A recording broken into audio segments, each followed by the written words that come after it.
Andrew McCART, IFL TV, proudly sponsored by Everlast. I've got to say, it's been a long time since I've seen Mr. Eddie Hearn. Eddie, how are you, my man? I'm very good. I'm very excited about this main event. Nervous for Joe Cordina, but a great world title fight, 50-50 world championship fight, and a chance for a young British fighter to become a star and to achieve his dream. So excited for this weekend and a busy run coming up. I do want to touch on that. I know you've done an hour with Coogan on Monday. I sat and watched that on the train down here. It was a very entertaining interview. But before I talk about Joe Cordina, because I know you touched on that, I want to talk about something that Showtime put out with Leonard Ellerbe. Now, he said some things about you. He's called you the biggest clown in boxing. He's basically said that he wants to stay professional, but he's the only man that he would want. You're the only man that he wants to stomp out. Yeah, doesn't sound very professional. Well, just your thoughts on that, Eddie. Is that why you're in training? You're in fight mode? Oh, to be honest with you, I couldn't believe that Showtime allowed 7 minutes on Eddie Hearn. You know, I mean, that was pretty powerful for me in America. But I don't know. Look, Leonard keeps saying I don't want to talk about Eddie Hearn, and then talks about me the whole time. Wants to keep it professional, but wants to stomp me out. Talks about giving me a phone call once. Someone passed me a phone once when I was in New York, and he started telling me he knows people in New York, and I told him to do one, and that was basically the only conversation we've ever had. So I don't know. Look, seems like I goad Leonard with whatever I say, and I don't mean to be rude, but just need to cheer him up. I mean, I said to one of the other guys, maybe sing him a song or something like that. Something like. Here's the mic. I don't know, something like. Ain't no sunshine when Tank's gone, only dark times for you. Ain't no sunshine when Tank's gone, and Leonard Ellerbe, why you always talking about me? Something like that. Yeah, that was brilliant. That was actually brilliant. That might cheer him up, but I don't know. I think it's great because at the end of the day, this sounds like sarcasm. This is genuine. I'm a lot bigger than him, right? Obviously. And by me talking about him is so good for him. Like that song there is going to get millions of views. But by him talking about me in America and on Showtime is also great for me. But I see the benefits, whereas he doesn't see past the ego. He feels I've disrespected him. Don't know how. Couldn't care less. So let him try and stomp me out. Yeah, when he sees me or whatever that might be. Is that a stamp on my head? Basically. Is that it? Yeah. Okay, we'll see how that goes. Just one more thing on this. Then he says that you know why he doesn't like you. Can you elaborate on that? I have absolutely no idea why he doesn't. It's just because I've been sarcastic to him for years. No idea. If he wants to phone me up and tell me, no problem. But all I see is giving interviews, all that lot, just liking tweets all the time, like kids, But I think they've done a good job. I think they've done a good job with the Tank Show. I don't mind giving them credit when it comes, but what do you want me to do? It's me against the world. Over there. So, I wouldn't want it any other way. No one wants me in there, but I ain't going nowhere. So you think I'm going to let that guy try and just badmouth me and force me out by saying I'm a clown? Not being funny, there's a lot of clowns in boxing. Does this look like a clown? No. So, but, talks about spending $1 billion. What was he even talking about? But anyway, it's good. I think that was 7 minutes of them talking about me on Showtime. That's pretty valuable. That's an interview for me and you. Yeah, it was nice. Have you thought about what it's going to be like when you two do meet each other, whether that be in Vegas or New York? Vegas. I was just in Vegas for 10 days for Canelo Alvarez. It's not, if he wants to threaten me, let him threaten me. It's not a problem. Change the subject then, straight on to Joe Cordina against Kenichi Ogawa. You touched on it there, you're nervous for Joe. Very, very tough fight for him. I mean, we've seen you make world champions, you've brought the Olympians on, you've brought amateurs on and made them world champions. How confident, you're nervous, but how confident are you that Joe can do it on Saturday night? I'm very confident because of Joe's ability. But he is boxing at a level that he's never boxed at before. Doesn't mean he's not good enough to box at that level, but because he's been close and we've had this fight kind of waiting in the wings, he's never had that world-class opponent that's risky. So for Joe, that comes at world championship opportunity, and that's quite difficult. It's only the special ones that can produce the performance needed at that specific moment to do it. And I believe he can do it. But I like what he said. I love how he spoke. I love the pressure that he's putting on himself to say it's now or never. Because you see some fighters, if I don't win this, Joe saying, no. For a chance for me to win a world title in Cardiff, this is it. So heap the pressure on yourself. I love the fact that he's talking about at times staying in the pocket and trying to knock a Gower out. And if he does that, you're going to get an unbelievable fight, because I don't think that Joe can just afford to box off the back foot against a Gower. He's so strong, a Gower. He's very heavy-handed. Joe's going to have to mix it up, and that's dangerous. But if he does that, you're going to get a thrilling fight, and it's going to be a great atmosphere on there on Saturday. And sometimes people moan about World Championship fights and Brits getting vacant belts, or someone might get an easy opportunity. If Joe wins this fight, he's a fully fledged, fully respected world champion with a massive future ahead. In a tough division with Shakur Stevenson and Rakhimov and Gutierrez. Rakhimov is a mandatory, Zelfa Barrett is a mandatory. You got the Shakur Stevenson unifications. It's a life-changing opportunity for Joe, and he's good enough to do it. It's not. And by the way, look, Shakur Stevenson is a special talent, right? Is he beatable? Everyone's beatable. But this is a life-changing opportunity for Joe Cordina, and he's a great kid.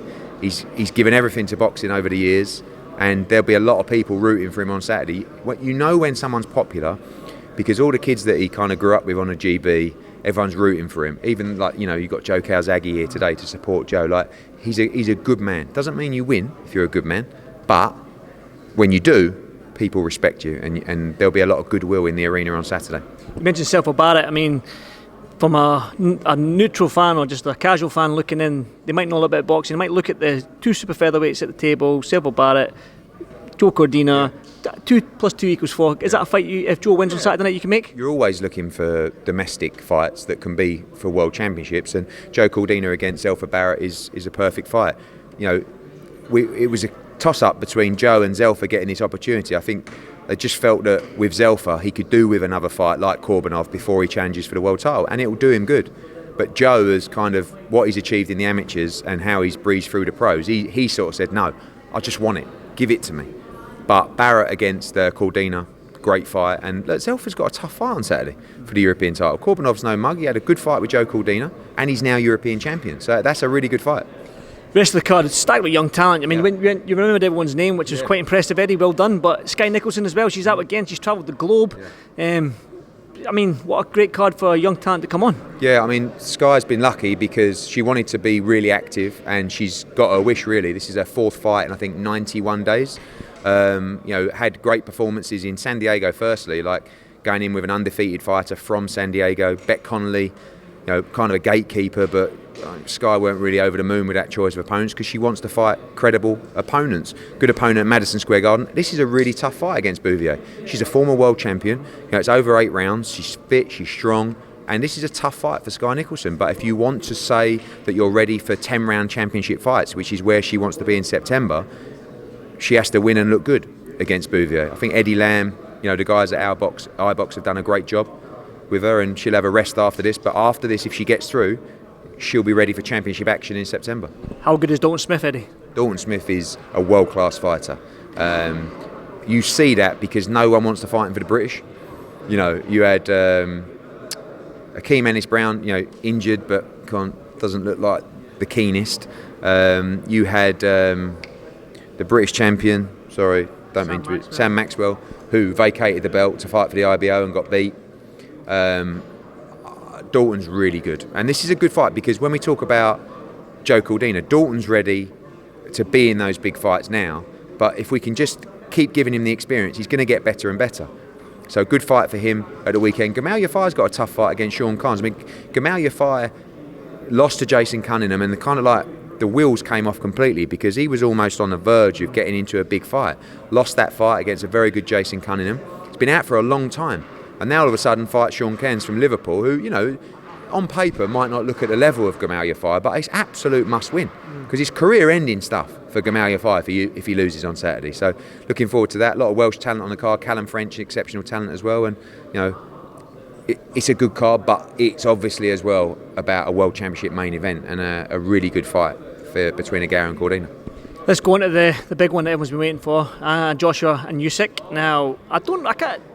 Robert Garcia coming into Joshua's camp, was that an easy decision for him? Because I remember last year he was out visiting loads of coaches. Do you know the reason why he chose Robert Garcia to be in his camp? No, I mean, as you said, he's visited a lot of coaches, he spoke to a lot of people. He's very happy with Angel in the corner as well, but wanted that bit of experience, wanted that bit of difference. He went through that process alone and came out with Robert Garcia, who is one of the best trainers in the world. And you know, it's people talk about him just arriving into camp. Robert Garcia has been here a while, you know, backwards and forwards and for a long period of time. But AJ obviously felt now was the time that he should let the world know as we look to finalise the date. And I think he's going to be a fantastic addition to the corner. And I truly believe AJ will win the fight against Usyk. And with the momentum and the confidence of someone like Robert Garcia, I think it'll put him in a great place. You said yourself you believe 6 rounds that Joshua is going to knock out Usyk. I spoke to Joe Calzaghe. He said, basically his opinion, he said that Joshua needs to go in there. He got tired at later rounds, so he needs to go in there, start fast and just rough him up. Yeah. Is that sort of how you see the fight? Yeah, I mean, Joe knows a lot better than me, but I feel that you've got to be smart. You know, you can't just go in and be reckless, but you've got to have smart aggression. And if you look at what Chisora did to Usyk, I know it's Chisora and it's different, but you know, look, when Usyk found his rhythm against Chisora, he started to box very nicely. But you've got to take him out of that rhythm. You've got to unsettle him. I don't think, as most people in the same boat, Usyk likes getting hit. I don't think he likes it round a body. I don't think he likes it rough and tough. So you've got to give it to him. But you've got to do it in a smart way. And that's, like, I'm an armchair fan, ultimately. You talk about Robert Garcia and those kind of guys coming up with game plans. You've got to put a dent in him. You know, and AJ can hurt this guy bad if he's got those intentions, but in a smart way. You know, it's not just a case of, you see some people, you just got to go in there and you just got to stick it on him. It's like, that's me. Talk about pound for pound number one, Usyk, really. Yeah. So, you know, I think people talk about pound for pound lists and all of a sudden Canelo goes from 1 to 7 and, you know, but they're all incredible fighters and it's going to be a great fight. When can we get the date then? You always say 2 weeks. There's rolling over. Can you give us a firm date? I think, you know, when I spoke to Coogan the other day, we talked about July 23rd has always been a working day. Never signed, never agreed, but a working date. And you get to a stage where that date is 7 weeks out on Saturday.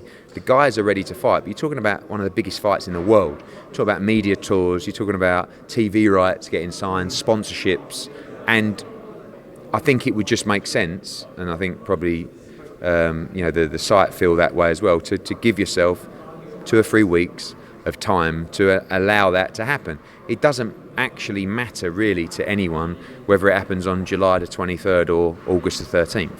We just got to get it signed, and I'm very confident you'll have news next week. There you go. And I know I've said that before, but it's been a long process. It's a huge deal, but everyone's on board and hopefully we can secure the date. Broadcaster sorted out as well? Not yet. No, that'll come after the announcement. One final one from me then. Devin Haney, you've been with him a few fights. He's got a good fight on Saturday night himself against George Kambosos. Finally for the undisputed, like you said. Your thoughts on that fight still? I think it's a really good fight. I love George Kambosos. I think he's a warrior and a great talker, great self-promoter. And Devin's got a great mindset. He's mentally very strong. He's technically outstanding. He's up against it because he's in Australia. I think he needs to be dominant in the fight, and that's hard against George Kambosos. But looking forward to watching it after this show in the was it 4 or 5 o'clock in the morning, and I hope Devin Haney can do the business. Eddie, as always, thank you so much. Good seeing you again, man. Thank you. Welcome, Team Everlast, to the Team Everlast Fitness app.